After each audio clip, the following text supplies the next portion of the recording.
Okay, so in the midst of the stock misery, you have a few picks that you actually like. Why don't you tell us about them? Okay, look, here's the rationale with this. InBev, and then Philip Morris, and then McDonald's. So when I look at obviously, I think when I see this market right now, I'm thinking people are going to go out drinking, they're going to go out smoking, they're only going to be able to afford the McDonald's. So Every time I'm on, it comes down to drinking, and smoking, and gambling, and whatever else. It is like that, isn't it? I don't know how I draw in these topics. Well, when things turn around, we'll come up, we'll recommend a flower shop or something like that. But realistically, though, Philip Morris, 3.6% dividend yield. They have a ton of cash on hand. Now, in the United States, obviously, with the regulations with smoking, their market share is with not all the that great. tax increases and all the anti-smoking campaigns, you would think that would affect them negatively. But let me tell you something. In Asia, Middle East, Africa, Europe, they're number one.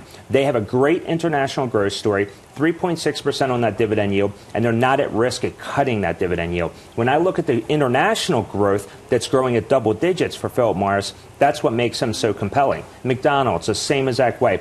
2.8% on the dividend yield right now. That 40% of their revenues come from Europe. And the reason why is because in Europe, it's almost taboo in this country that you wouldn't take a date, for example, to the McDonald's. But over in London, it actually is one of those things where you go to McDonald's. It's a nice story. It's a nice date. Even in London, London, I got to tell you, the accent's very cute. But even if a British boy tried to take me on a date to McDonald's, it would get him nowhere. Well, there you go. And he's probably smoking too and drinking, having a Heineken. Yeah. Look. Well, but McDonald's actually reported their last report came in favorable for the U.S. as well, which is a little unusual for them. Well, let me tell you something though. 80 cents. On the McCafe drinks, those frozen drinks, they make 80 cents on the dollar in profit. Their burgers, less than 60 cents, and that number is still going to continue to get squeezed, that profit margin, only because of higher commodity costs, higher beef costs. So when you look at the drinks alone, that's what's really carrying them right now. Clearly is carrying them overseas. And InBev's another great example. Speaking of drinks. Yeah, just speaking of drinks, so segue into that. Then you look at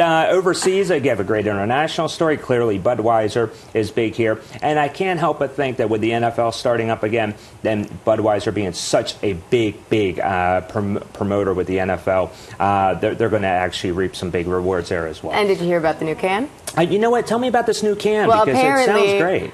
Anheuser-Busch InBev now. Yeah. I can't get used to saying both names.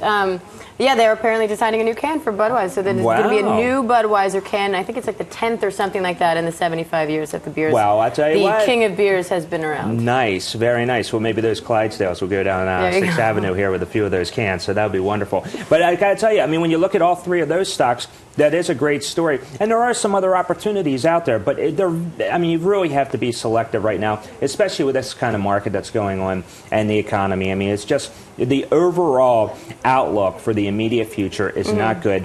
We're clearly going to end up in a recession by the first quarter of 2012, if not before. Right. And the jobs market just does not look that good. Well, I'll give you a stat here. Go back to 1948, when the rolling 12-month GDP rate dips below 2%. The U.S. economy always ends up in a recession 2 to 3 quarters later. Right now, that rate is at 1.6%. It's a great barometer. It's never wrong. We will be back in a recession. Plus, you have poor sentiment, and obviously, this debt issue is really, come on, it's not really, it's a faux deal, in my opinion. And then, obviously, the confidence and everything else is not looking good.